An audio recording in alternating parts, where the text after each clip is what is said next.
Deep beneath Tehran, Iran's military leaders hid in bunkers that they believed were built to survive anything, even nuclear war.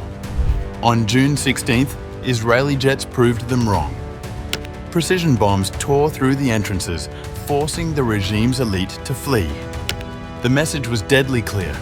In this shadow war, not even secrecy is safe.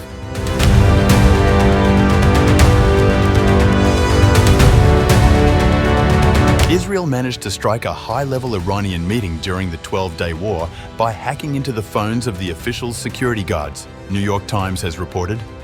In the early hours of June 16th, just 4 days into the escalating war between Israel and Iran, Tehran's leadership gathered inside a vast underground command facility. This bunker, buried more than 100 feet below the city, was designed to withstand siege and even nuclear attack. It was supposed to be the safest meeting place in the Islamic Republic, the NYT report stressed. Around the table sat President Masoud Pezeshkian, Iran's judiciary chief, senior intelligence leaders, and the most influential generals of the Revolutionary Guard. The sense of secrecy was absolute. Mobile phones were prohibited, and strict security protocols were enforced. Outside, the capital stirred with unease, but within the bunker, the leadership believed they were insulated from danger. That illusion, the report said, lasted only minutes. As the meeting unfolded, Israeli fighter jets crossed into Iranian airspace. Precision-guided munitions slammed into the facility's main entrances, killing guards and shattering the sense of invulnerability.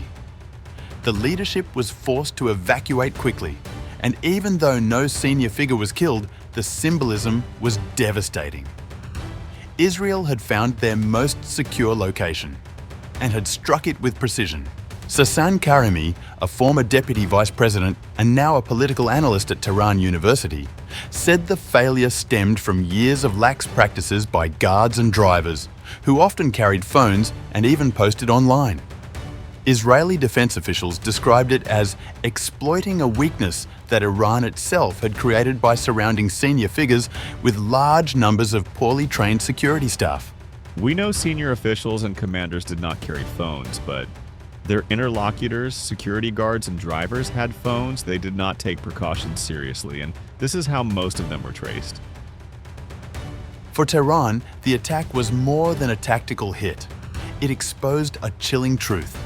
Even its most fortified redoubts were within the reach of Israeli intelligence.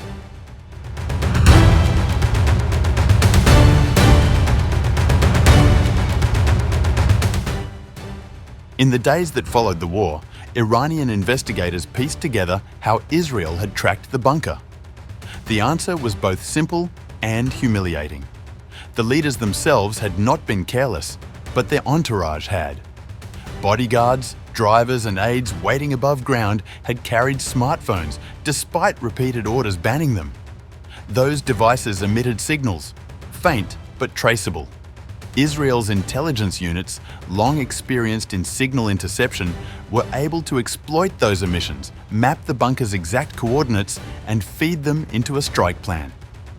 The bombs that followed were not just weapons, they were the culmination of years of patient surveillance. This was hardly Israel's first such success. Over the past decade, its intelligence services have demonstrated an uncanny ability to penetrate Iran's defenses. Nuclear scientists have been assassinated on the streets of Tehran, Revolutionary Guard commanders eliminated in Syria, and secret facilities compromised. In nearly every case, the breach has been traced back to small lapses: a phone call, a GPS signal, a compromised insider. The Revolutionary Guard has responded with purges. Dozens of officials, including senior security aides, have been dismissed, detained, or placed under house arrest. New directives now ban mobile phones across sensitive sites. Guards, commanders, and even clerical aides are ordered to surrender devices before entering critical areas.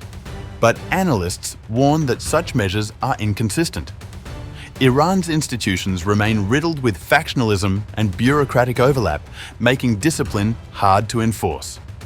Even Revolutionary Guard commander Hossein Salami has admitted publicly that Israel's combination of satellites, drones, cyber tools, and human agents represents an unmatched threat. For Israel, the June 16th strike was about more than immediate damage. It was about reminding Tehran that no place, however secret, is beyond its reach.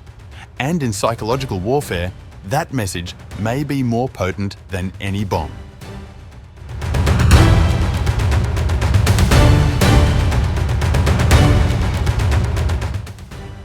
The June 16th attack did not decapitate Iran's leadership, but it created something far more corrosive: uncertainty.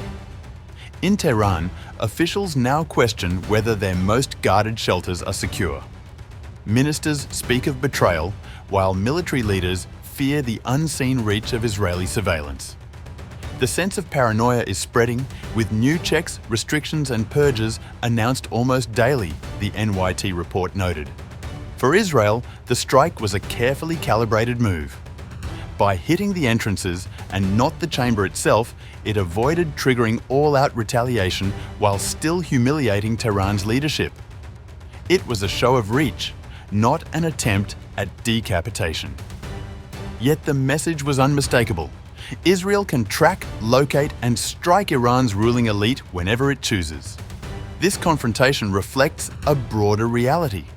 The war between Israel and Iran is not confined to air raids or missile volleys. It is unfolding in the shadows, in cyberspace, through intercepted signals, in covert assassinations, and in proxy battles stretching from Lebanon to the Red Sea. Each side is probing the other, using intelligence as both shield and spear. For Iran, the danger lies not only in Israel's precision strikes, but in the erosion of its own deterrence. The regime has long projected an image of unshakable strength, presenting itself as impregnable against outside intrusion. That narrative has now been cracked. For Israel, the challenge is to maintain this momentum without overextending. Each successful strike raises the stakes of a direct confrontation with Iran's core forces. The strike on June 16th, therefore, was more than a battlefield event. It was a moment that captured the nature of modern conflict, where intelligence and information can be as destructive as missiles and bombs. A single smartphone left on standby may expose a 100-foot bunker. A digital footprint can redraw the map of war. As the dust settles, one reality is clear. The shadow war between Israel and Iran is accelerating, and its front lines are everywhere, in the skies, under the ground, and in the invisible world of signals and surveillance. What June 16th proved beyond doubt is that in this struggle, secrecy itself is no longer safe.